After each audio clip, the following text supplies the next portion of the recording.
This is what you need to know now. The landslide disaster in Nepal, with dozens of Americans among the hundreds of people missing. A new U.S. government warning about China-based hackers targeting federal agencies. And President Trump is giving Americans a break on beef tariffs, but ranchers are furious. I'm Rachel Scott from ABC News. It is Thursday, August 27th, and here's the big story. A massive flooding disaster hits the Nepal-Tibet border, and a warning: the video we are about to show you is disturbing. The desperate search for more than 1,000 people still missing after a catastrophic flood ripped through that area. These haunting images show people running for their lives as a wall of water, mud, and debris tears through the valley, and new video shows the deadly torrent sweeping away bridges, vehicles, and entire villages, leaving a path of destruction. And this dramatic helicopter rescue, an emergency crew pulled a person from the mud as floodwaters rage below. Now we're learning dozens of Americans are among the missing. James is tracking it all. Hi Rachel, well, I think the pictures speak for themselves. This is a wall of water that has just swept through entire communities in the foothills of the Himalayas. This is on the Chinese-Tibetan border. Mud and debris just smashing through. Hundreds of people are still unaccounted for, many of them tourists. There are hikers, backpackers. This is very, very popular with people coming from all over the world. Also spiritual pilgrims. There is a Hindu pilgrimage site not far from here, and it's thought as many as 22 of the Americans who were missing were in one of these pilgrimage groups in one of these buildings when it got smashed by the water. So the search and rescue operation is ongoing, but this is a very, very difficult situation.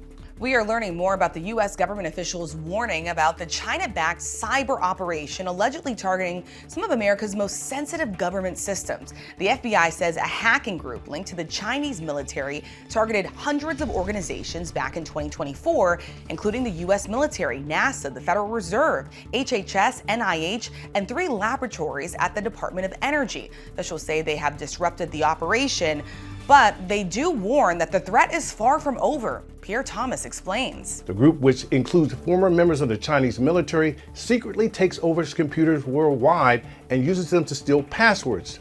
Stealing those passwords can create a gateway to computer networks. U.S. officials are urging agencies to update their security software and to examine how their computer networks interact with the internet.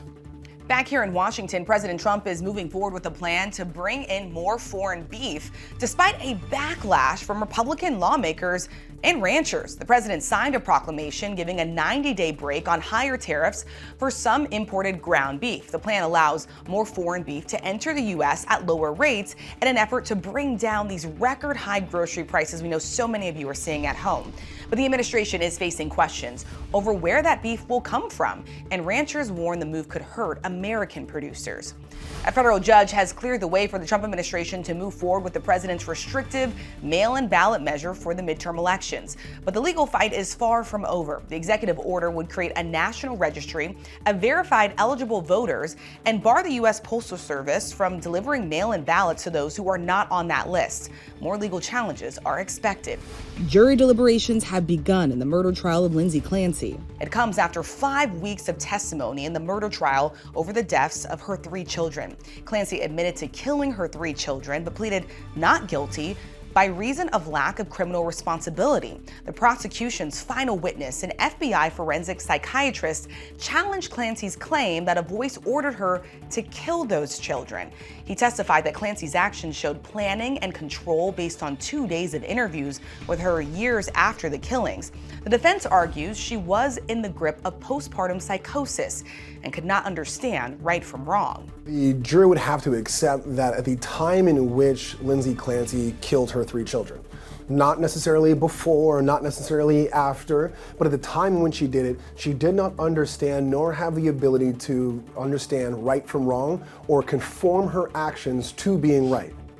So if the jury rejects her defense, she could be convicted of first or second degree murder. A manslaughter verdict could mean up to 20 years in prison. If she is acquitted, she will go to a mental health institution. Now to some quick hits, other stories that we are following here at ABC News. Bryan Kohberger has been granted a new hearing in his long shot bid to take back his guilty plea and the killing of 4 Idaho college students. The judge who sentenced Kohberger to life in prison has now set a hearing for June of next year. Kohberger is seeking to withdraw his guilty plea based on his claim that his lawyers manipulated him.